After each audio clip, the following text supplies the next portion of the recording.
जय हिंद। तो आज हम पढ़ेंगे एक बेलन के बारे में। बेलन यानी कि एक सिलेंडर। तो सबसे पहले हम जानने की कोशिश करेंगे कि बेसिकली जो सिलेंडर होता है हमारा, वो सबसे पहले बनता कैसे है ना, कि इसका निर्माण कैसे हुआ है। मान लीजिए कि आप, हमारे पास एक कागज है 4x4 का, या फिर 4x5 का है, 4x6 का है। 4x4 का मत मानिए क्योंकि वो आपका एक स्क्वायर हो जाएगा। मान लीजिए हमारे पास एक आयताकार कागज है। इस कागज की मान लो ये लंबाई है और ये आपकी चौड़ाई है। तो आप इसके दो काम कर सकते हैं, या फिर इसकी चौड़ाई को लेकर इसको मोड़ सकते हैं गोलाकार में, है ना, किसको, इस कागज को, या फिर इसकी लंबाई को लेकर आप इसको मोड़ सकते हैं। मान लीजिए आपने इसकी लंबाई को लेकर मोड़ा, तो इसकी जो लंबाई है वो इस सिलेंडर में कुछ इस प्रकार हो जाएगी ऊपर, और जो नीचे वाली लंबाई है वो नीचे कुछ इस तरह से हो जाएगी। यानी कि हम कह सकते हैं जो हमारा सिलेंडर बनेगा एक आयत से, वो हमारे जो सिलेंडर का क्या हो जाएगा, एक आधार हो जाएगा, एक आधार बन जाएगा, आधार रूपी एक वृत्त बन जाएगा। तो हम कह सकते हैं जो हमारी जो लंबाई होगी वो इस वृत्त की परिधि होगी, क्योंकि अगर हम इसको लंबाई की मतलब लंबाई को लेकर इसको फोल्ड करेंगे तो जो हमारी परिधि बनेगी पूरी हमारी क्या होगी, एक हमारी एक लंबाई होगी। यानी कि यहाँ पर जो वृत्त की परिधि है वो क्या होगी, 2πr। यानी कि जो हमारी 2πr होगी, अगर हम इसको दोबारा से खोलेंगे तो वो हमारी क्या बन जाएगी, लंबाई कितनी, 2πr।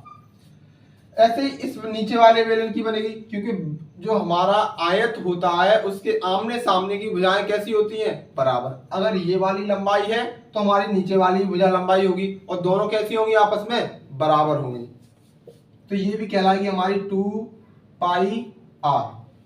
वृत्त पढ़ा रहा है, सर्कल, सॉरी सिलेंडर, सीख लो है क्या, मैं सीख रहा हूं, तो फिर कोई बात नहीं, चलो तुम सीखो, है ना। तो 2πr।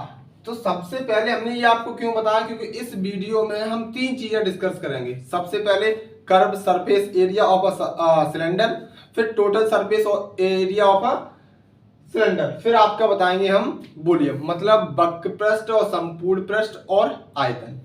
तो सबसे पहले बात आती है हमारी वक्र पृष्ठ की, यानी कि कर्व सरफेस एरिया की। आपने पढ़ा होगा कि कर्व सरफेस एरिया होता है, वो होता है आपका 2πrh। क्या होता है हमारा, 2πrh, यानी कर्व सरफेस एरिया, यानी कि वक्र पृष्ठ का क्षेत्रफल।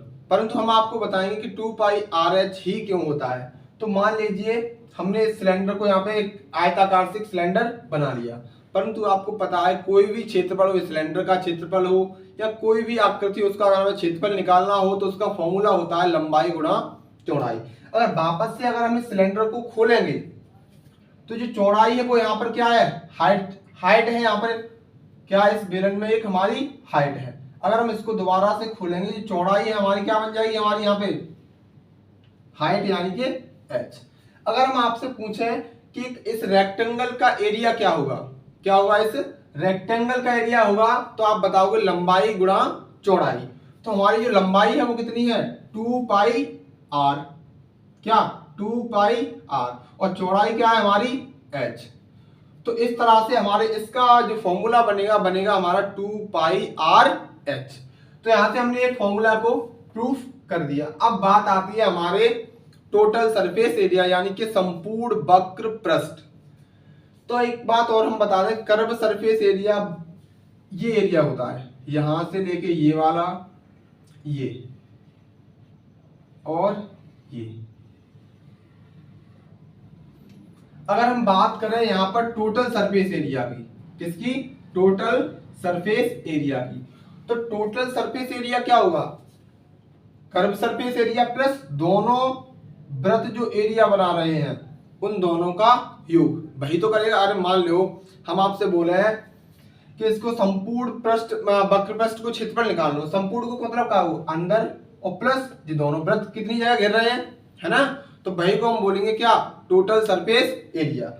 तो इसने अंदर वाली जगह में कितना एरिया कितना घेरा है, इसमें बोलेंगे हम 2πrh, 2πrh। अब हम बोलेंगे कि भैया इन दो सर्कल ने कितना एरिया घेरो है ना, तो हम बोलेंगे कि इसका एरिया कितना होगा, πr², नीचे वाले का πr²। तो दोनों को हम ऐड कर देंगे, πr² plus pi r square. अब हम इनका एडिशन करेंगे यानी कि जोड़ेंगे तो 2 pi r h plus 2 pi r square. एक पाई स्क्वायर कितनी है? 2 pi r square. 2 pi r दोनों में कॉमन है, बाहर निकाल लो। अंदर का बचो एच प्लस आर। तो यही होता है हमारा टोटल सरफेस एरिया। बेलन के बहुत सारे उदाहरण होते हैं हमारे घरों में, बर्तन होते हैं जैसे कि बेलन ले लो, जैसे मम्मी रोटी बेले हैं, है ना। आप जग ले लो जिसमें आप पानी पीते हो, दूध की टंकी ले लो जिसमें दूध रखा जाता है, दूधिया लेके जाता है ना। या फिर आप ले लो एक डब्बा जिसमें हम मसाले वगैरह रख लेते हैं, वो भी क्या होते हैं? बेलनाकार होते हैं। यानी कि कुछ उनकी आकृति जो होती है उनका आधा भाग या फिर ज्यादा भाग आधे से वो कैसा होता है? बेलनाकार होता है, उन्हें हम बेलन बोलते हैं। अब बात आती है हमारे वॉल्यूम की। वॉल्यूम मतलब के आयतन। आयतन का मतलब ये होता है, एक तरह से आप बोल सकते हैं कैपेसिटी यानी कि क्षमता। जैसे मान लो कोई बाल्टी है, बाल्टी में कितना पानी आता है? 10 लीटर। तो उसकी क्या आएगी? वो क्षमता आएगी, यानी कि उसका आयतन हो गया। तो बेसिकली मान लीजिए कि एक पानी की टंकी है। क्या है? एक पानी की टंकी। हम पूछे आपसे कि इसमें कितना पानी आएगा, तो आप बोलेंगे कि सबसे पहले तो इसका क्षेत्रफल निकालो कि कितनी बीच में बनी हुई है, कितनी जगह में फैली हुई है टंकी, फिर कितनी ऊंचाई तक पानी भरा हुआ है ना। तभी तो तुम इसका बताओगे इसमें कितना लीटर पानी भरा है या फिर कितना टन पानी भरा है ना। तो सबसे पहले आपको आयतन निकालने के लिए आयतन अगर आप निकालोगे तो आयतन का रामबाण फॉर्मूला होता है, वो होता है आपका लंबाई गुणा चौड़ाई और गुणा ऊंचाई।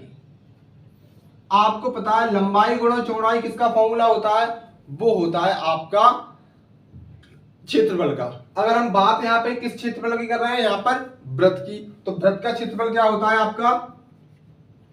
पाई आर स्क्वायर, और गुणा में रहेगी आपकी एच।